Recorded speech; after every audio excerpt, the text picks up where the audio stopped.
Pidemmittä puheitta haluaisin tässä kohtaa toivottaa tervetulleeksi päivän ensimmäisen erityisvieraamme, Accountorin maajohtajan Petteri Heikinheimon. Tervetuloa, Petteri. Kiva nähdä taas näissä merkeissä. Vuosi on kulunut. Joo, kiitos Petteri. Hauska tulla tänne taas ja kiva kuulla, että taas paljon yleisöä. Ja studiokin näyttää vähän erilaiselta kuin vuosi sitten. Näin on uusi sohva ainakin. Muuttunut ja värimaailma ja muukin.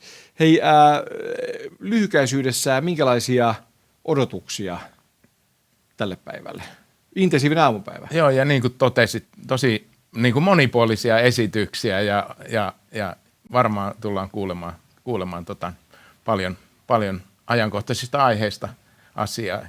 Kiva kuunnella kyllä. Tässä on esityksiä ja haastatteluja käytännössä molempia yhtä paljon, niin kuin by the good sanoi saksalainen, että saadaan Uskon, että mielenkiinto säilyy kyllä. Paljon älyllistä sisältöä. Kyllä.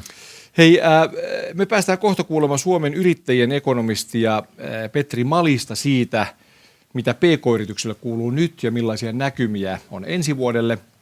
Mutta ennen sitä, niin mitkä PK-yritysten, tai miltä PK-yritysten taloustilanne tällä hetkellä vaikuttaa niin kuin sinun ja Accountorin näkökulmasta, ja miten näet kehityksen tulevaisuuden? Tässä kuitenkin niin kuin vähän sellaista aikaa eletään, että kun kiinalaiset sanoo, että vihamiehille toivottaa, että toivottavasti saat elää mielenkiintoisia aikoja, niin ei nyt mennä niin negatiiviseen, mutta onhan tässä aika monellakin tapaa mielenkiintoisia aikoja. Joo, ja ihan hyvässäkin välillä siis. No kyllä, joo, just tuossa aamukahvin ääressä puhuttiin, että miten se onkin, että vaan negatiiviset uutiset kiinnostaa ihmisiä, ja munkin esimerkit on kaikki negatiivisia valitettavasti, tai suurin osa, mutta me verrattiin niin kuin nyt syyskuun taloustilannetta 10 000 pk-sektorin yritystä versus syyskuun vuosi sitten, niin liikevaihto oli tippunut 4,6%, mikä on kyllä todella iso tiputus. Myyntilaskujen volyymit tippunut lähes 10%, eli tämmöisiä. Ja onhan tässä, niin kuin eilen taisi olla lehdessä, että kautta mittaushistoria vähiten uusia rakennuksia aloitettiin nyt, tai lupia haettiin. Joo, aika paljon kun katsoo myös Helsingin pörssiä vastaavaa, kaikissa tämmöisissä symbolisissakin mittareissa, niin kieltämättä niin ei nyt hirveän niin kuin paljon trumpettisooloja, fanfaareja tämä tilanne ehkä sinänsä vaadi, mutta pakko ajatella, että niin kuin luennoitsija Pata Degerman sanoo, että ylös ja eteenpäin, jos kaadutaan, että siitä vaan pitää ottaa se oikea asenne ja pakko niin uskoa tulevaisuuteen. Joo, joka tapauksessa niin digitalisaatio ja teknologia, tässä on paljon sellaisia asioita, jotka niin parhaassa tapauksessa auttaa meitä hyvinkin paljon ja myös tuottavuudessa ja tehokkuudessa. Joo, ja palvelusektorihan on kasvanut edelleen ja ainakin meidän asiakaskunnassa ja työttömyys ei ole kasvanut. Ja toivottavasti nyt tänään ilmoitetaan, että korkoja ei enää nosteta, jolloin se lähtee, inflaatio on tippunut ja sitten kohta lippuu korot ja talous kääntyy taas kasvuun. Se on hieno virstanpylväs. Ja sitä saa toivoa myös vähän sitten arvon herroilta ja rouvilta tuolla ulkomaailmassa, jotka hoitaa näitä ei ensisijaisesti talous, vaan poliittisia kysymyksiä, että älkää nyt järjestäkö hirveästi lisää seikkailuja, kriisejä ja tragedioita ja vastaavaa, että saataisiin vähän niin kuin ja yhteistyötä enemmän kuin eri puraa. Mutta hei, Accountor suunnittelee tällä hetkellä budjettia totta kai ensi vuodelle, niin millaisia käytännön vinkkejä jakaisit kuulijakunnalle budjetoitiin liittyen nyt kuitenkin niin kuin muuttuvassa markkinatilanteessa? Joo, ja ehkä se koko budjettisana pyörii vähän liikaa niin kuin niiden numeroiden ympärille, että pitäisikö luopua ja puhua toimintasuunnitelmasta ja mietittäisiin sitä, mitä me tehdään ja miten se näkyy sitten numeroina ja enemmän aikaa siihen analyysiin ja sisältöön kuin niiden numeroiden pyörittämiseen. Ja me on itse asiassa onnistuttu itse. Meillä on kuitenkin Suomessa palveluyhtiössä 1000 työntekijää, 100 miljoonaa liikevaihtoa, niin me pystytään jo automaattisesti meidän liikevaihto ennustamaan 0,9% tarkkuudella ja keskittymään sitten siihen, niin kuin mitä se kertoo. Ja tuo on hyvä, tuohon väliin vaan, että niin viestintäihmisenä niin innostun tuosta jo. Sana on paljon konkreettisempi, informatiivisempi, kertoo enemmän siitä, mitä kaikkea siihen voisi mahtua.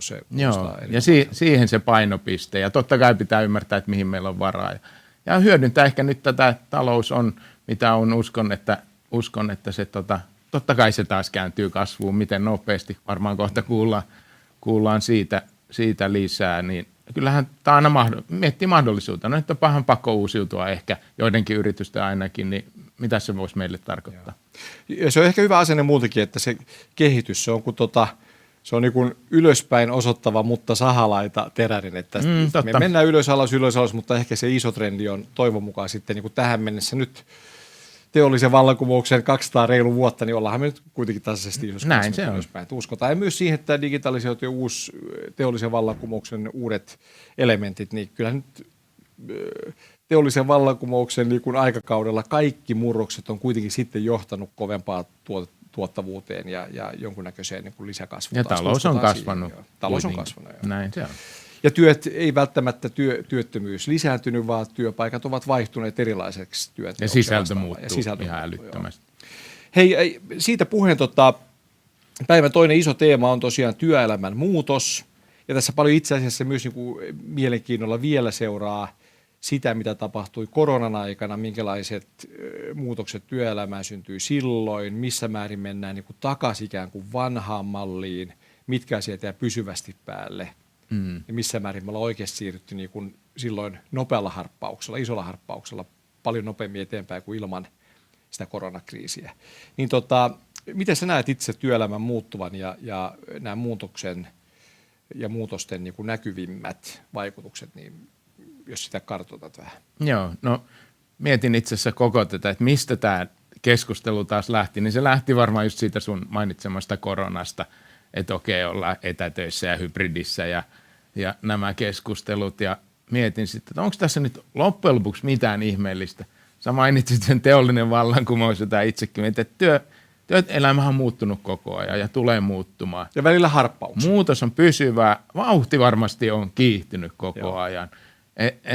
Mun mielestä sekin on, no okei, siitä nyt puhutaan paljon, mutta eikö sekin ole vaan niinku, se on se maailma, missä me eletään. Muutos on pysyvää ja vauhti kiihtyy. Joo. Ja se koskee työelämää, se koskee kaikkea muutakin. Ja muutos on kiva.